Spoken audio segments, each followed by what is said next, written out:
আলোচনা করব সেটা হচ্ছে বচন, প্রপোজিশন। তো এই বচন থেকে আমাদের নম্বর আছে কত? 10 নম্বর। তো 10 নম্বর আমাদের পাওয়ার জন্য কি করতে হবে? বচনটা ভালোভাবে জানতে হবে। তো বচন যদি আমাদেরকে ভালোভাবে জানতে হয়, তো এর যে আগের ভিডিও আমি আপলোড করেছি যুক্তি, সেইখানে কিন্তু আমি যুক্তি খুব সুন্দরভাবে আলোচনা করেছি। তো তোমরা যারা দেখোনি তারা ওখানে গিয়ে মোটামুটি দেখে নাও, তাহলে মোটামুটি অনেক কিছু ধারণা তোমরা পেয়ে যাবে। তো বচন আমরা যখন দেখব, তাহলে প্রথমে আমাদের জেনে নেওয়া উচিত যে বচন অ্যাকচুয়ালি কাকে বলে বা বচন কী। তো বচন হচ্ছে দুটি পদের মধ্যে যখন কোনো সম্বন্ধকে স্বীকার বা অস্বীকার করা হয়। অর্থাৎ বচন দুটি পদের মধ্যের যে সম্বন্ধ থাকে, সেই সম্বন্ধটাকে কি করবে? হয় স্বীকার করবে কিংবা অস্বীকার করবে, তাহলে তাকে বলা হচ্ছে বচন। অর্থাৎ দুটি পদের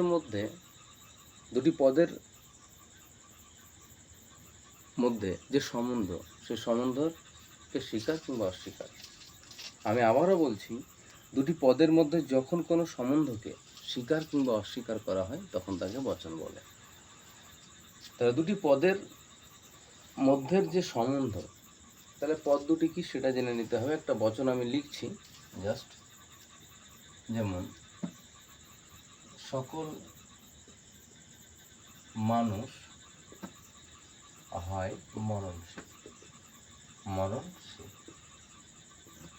তাহলে এখানে মানুষ আর হচ্ছে মরণশীল, তাহলে দুটি পদ, এ একটা পদ আর এ একটা পদ। এটা অ্যাকচুয়ালি উদ্দেশ্য পদ, আর মরণশীল হচ্ছে বিধেয় পদ। তাহলে মরণশীল আর মানুষ হচ্ছে এখানে উদ্দেশ্য পদ, আর মরণশীল হচ্ছে বিধেয় পদ। তো যখন দুটি পদের মধ্যে যে সম্বন্ধ, সেই সম্বন্ধকে স্বীকার করবে কিংবা অস্বীকার। আমি এখানে কিন্তু স্বীকার করালাম। এবার আমি যদি অস্বীকার করাই যে কোনো মানুষ নয় অমরণশীল,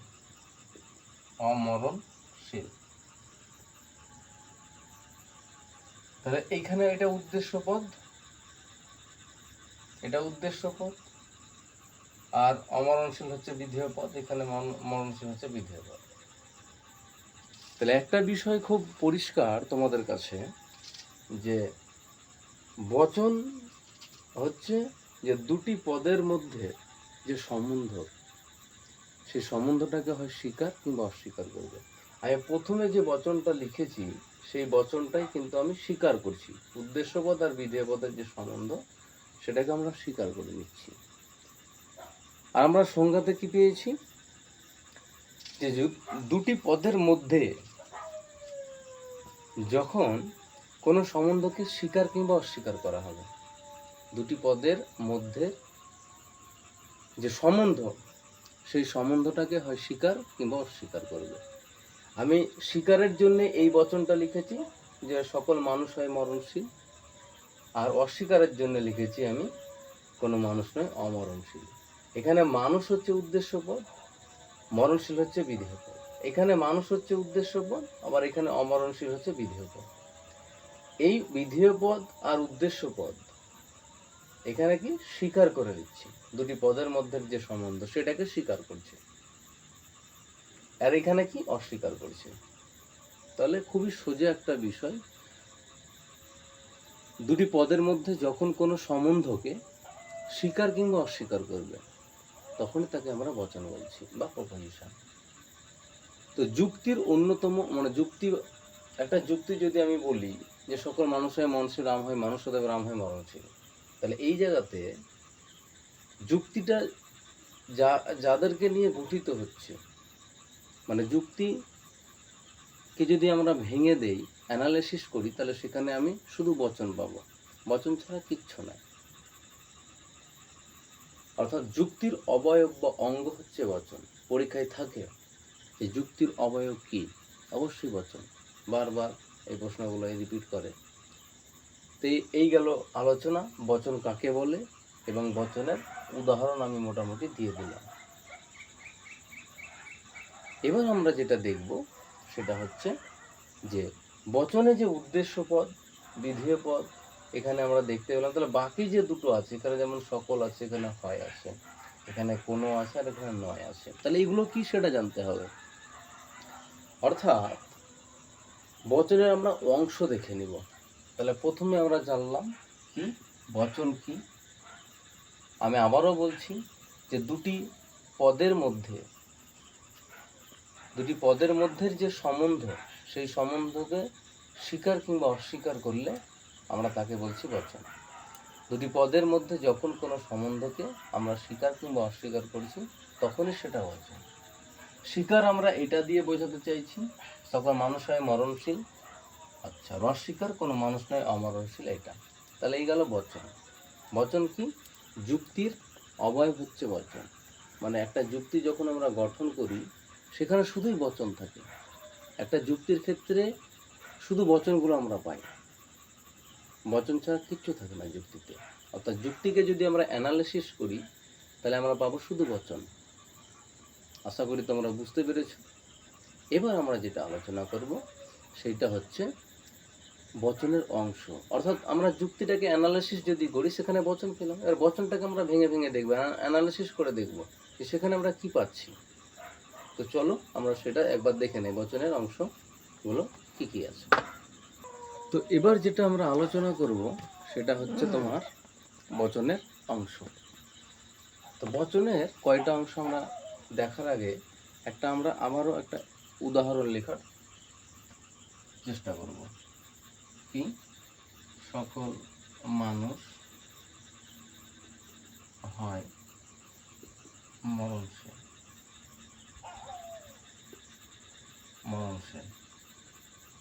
এই হচ্ছে একটা বচন। সকল মানুষ হয় মরণশীল। তো এইখানে তো কিছুক্ষণ আগে আমরা মোটামুটি এটা জেনে গেলাম যে মানুষ হচ্ছে উদ্দেশ্য আর মরণশীল হচ্ছে বিধেয়। তাহলে এইটা যে সামনেখানে যেটা আছে সকল, আর এইখানে যেটা হয় আছে এটা কি? তো আমি লিখে দিচ্ছি, এইটা হচ্ছে পরিমাণ। যেটা উদ্দেশ্য পদের সামনে থাকে সেটা হচ্ছে পরিমাণ, এটা হচ্ছে উদ্দেশ্য পদ, আর এই হয়টা হচ্ছে সংযোজক, আর মরণশীল হচ্ছে এখানে বিধেয় পদ।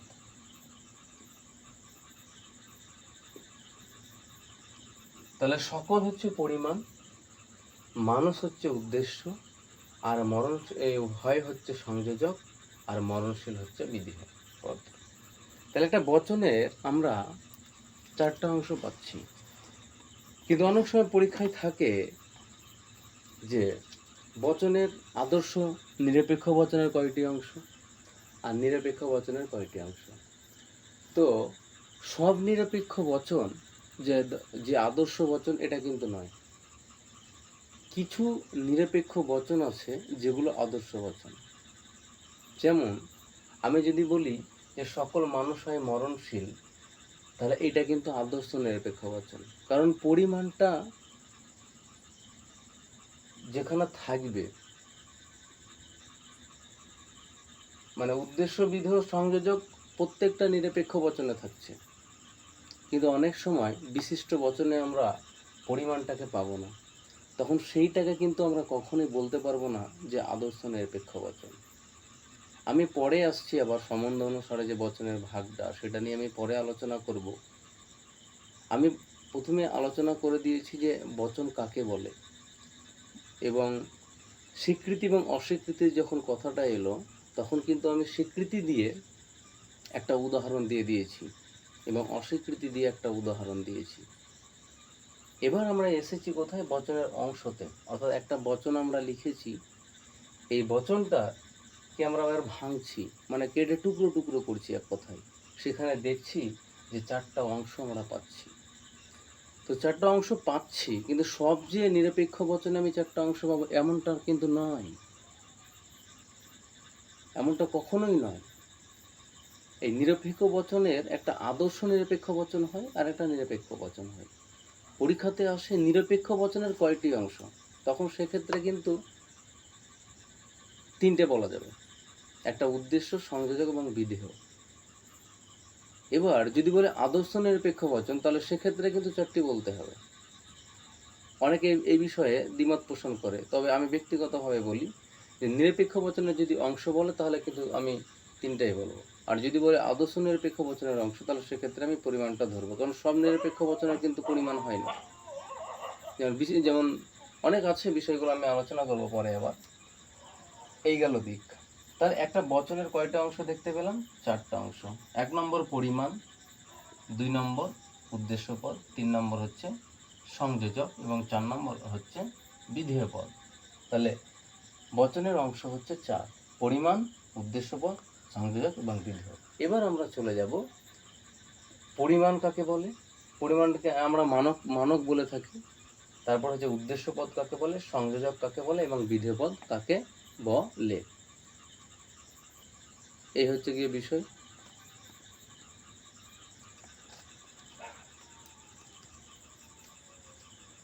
তো আমরা দেখে দেব পরিমাণক, এটাকে আমরা মানক বলি। পরিমাণক: সকল মানুষ হয় মরণশীল, অর্থাৎ বচনের উদ্দেশ্য পদের আগের যে অংশটা, বচনের উদ্দেশ্য পদের যে অংশটা, বচনের উদ্দেশ্য পদের আগের অংশটাকে বলা হচ্ছে পরিমাণক। অর্থাৎ যে অংশটি দিয়ে কোনো বচনের উদ্দেশ্য অংশের পরিমাণ বা বিস্তৃতিকে সূচিত করে। যেমন আমি লিখি যে সকল মানুষ হয় মরণশীল। এই যে উদ্দেশ্য পদ, ঠিক উদ্দেশ্য পদের আগের যে অংশ সেইটাকে বলা হচ্ছে মানক বা পরিমাণ। হলো? আচ্ছা, উদ্দেশ্য পদ হচ্ছে বচনের বিধেয় পদ যার সম্পর্কে কোনো কিছু বলে।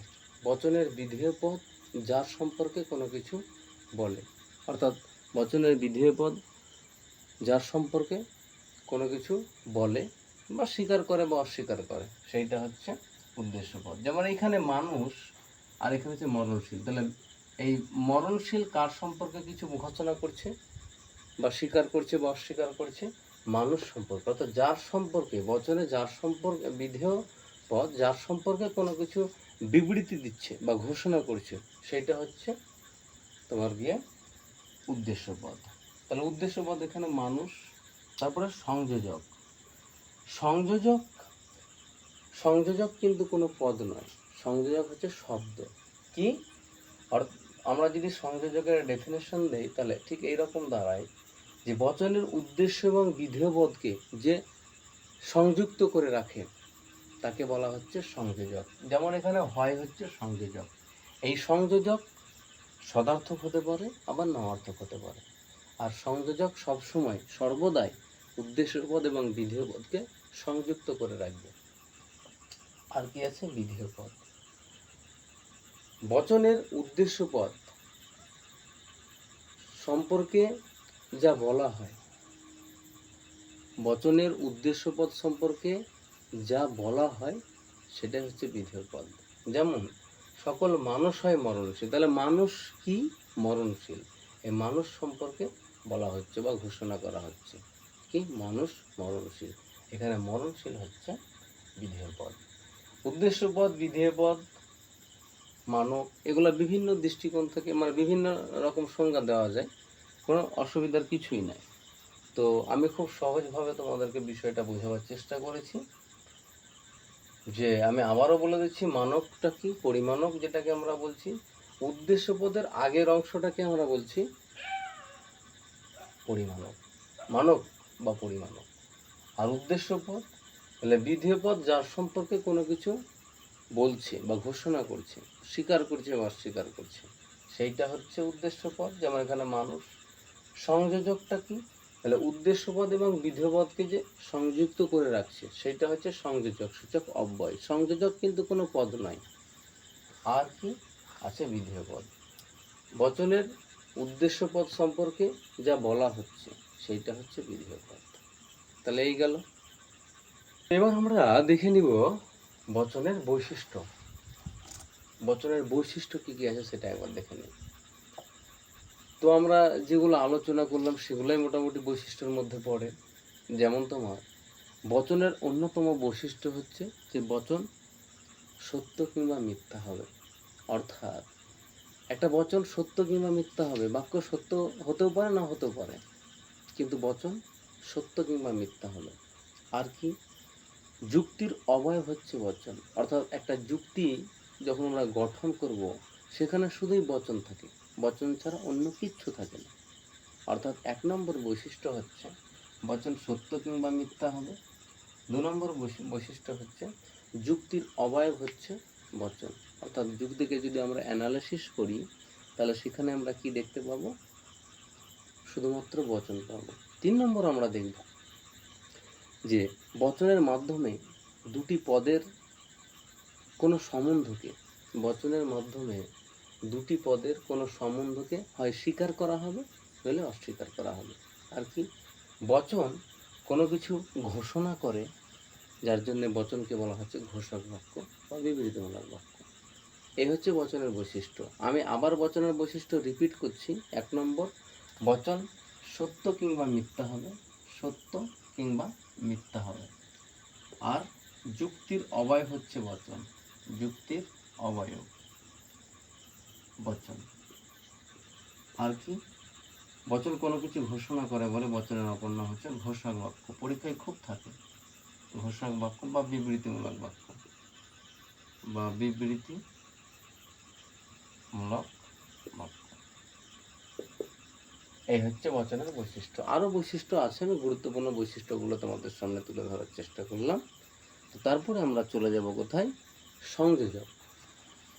সংযোজকটা এবার যেটা আমরা আলোচনা করবো সেটা হচ্ছে সংযোজকের স্বরূপ। অ্যাকচুয়ালি সংযোজকটা আমি একটু আগেই বলেছি যে সংযোজক হচ্ছে একটা শব্দ, বচনে উদ্দেশ্যপদ এবং বিধেয় পদের মধ্যে একটা সম্বন্ধ স্থাপন করা হয়েছে বচনের অন্যতম কাজ।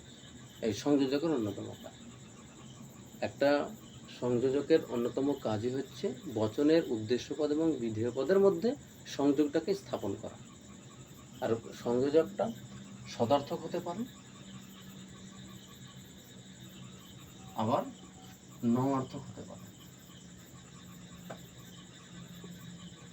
সদার্থক হতে পারে, আবার নয়ার্থক হতে পারে। তো সংযোজক আমরা বাংলায় বলছি সংযোজক, কিন্তু এটাকে যদি আমরা ইংরেজিতে বলি ক্যাপুলা, ইংরেজিতে বললে আমাদের কোপুলা হয়, COPULA, কোপুলা। এই কোপুলাটা হচ্ছে ল্যাটিন শব্দ, ল্যাটিন পরীক্ষায় থাকতে পারে ল্যাটিন শব্দ। একটা হচ্ছে কো, CO কো, আর একটা হচ্ছে অ্যাপেরা, অ্যাপেরে। অ্যাকচুয়ালি অ্যাপেরে, আর একটা হচ্ছে কো। এই কো আর হচ্ছে অ্যাপেরা, অ্যাপেরে, অ্যাকচুয়ালি অ্যাপেরে, APERE, অ্যাপেরে আর কো, CO কো, কোপুলা। তো যেটা কো বলছি আমি, সেই কো শব্দের অর্থ হচ্ছে সঙ্গে, কো শব্দের অর্থ হচ্ছে সঙ্গে। আর অ্যাপেরে, অ্যাপেরে শব্দের অর্থ হচ্ছে যুক্ত হওয়া। তাহলে আমি সার্বিকভাবে যদি লক্ষ্য করি তাহলে কি পাবো, যে একটিকে অপরটির সঙ্গে যুক্ত করে, যা একটিকে অপরটির সঙ্গে যুক্ত করে, যা একটিকে অপরটির সাথে যুক্ত করে, তাই হচ্ছে কোপুলা, COPULA। এই ল্যাটিন শব্দ কি, কো আর অ্যাপেরে, APERE, অ্যাপেরে। কো শব্দের অর্থ হচ্ছে সঙ্গে, আর অ্যাপেরে শব্দের অর্থ হচ্ছে যুক্ত হওয়া। যে একটিকে অপরটির সাথে যুক্ত করে তাই হচ্ছে ক্যাপুলা। এটা হচ্ছে ক্যাপুলার আমরা অর্থটাকে অ্যানালিসিস করে দিলাম। ক্যাপুলা অ্যাকচুয়ালি ইংরেজি শব্দ, কো এবং অ্যাপেরে হচ্ছে ল্যাটিন শব্দ। তাহলে এই গেল সংযোজক সম্পর্কে, তেমন কিছু বলার নাই। উদ্দেশ্যপদ এবং বিধেয়পদকে যুক্ত করবে সংযোজক, আর এই সংযোজক সদার্থক হতে পারে বা নবার্থক হতে পারে। এই গেল আমাদের আলোচনা, সংযোজক পর্যন্ত থাকলো। এর পরের ভিডিওতে আমরা পরেরটা আলোচনা করব। তো শুরু থেকে শেষ পর্যন্ত তোমরা দেখেছো, তার জন্য অসংখ্য ধন্যবাদ। আর এর মধ্যে যদি কোনো তোমাদের প্রশ্ন থাকে অবশ্যই কমেন্ট সেকশনে গিয়ে কমেন্ট করো, আমি তোমাদের উত্তর দিয়ে দিব। তো দেখা হচ্ছে আবার পরের ভিডিওতে। ভালো থাকো, সুস্থ থাকো এবং পড়াশোনা চালিয়ে যাও সবাই।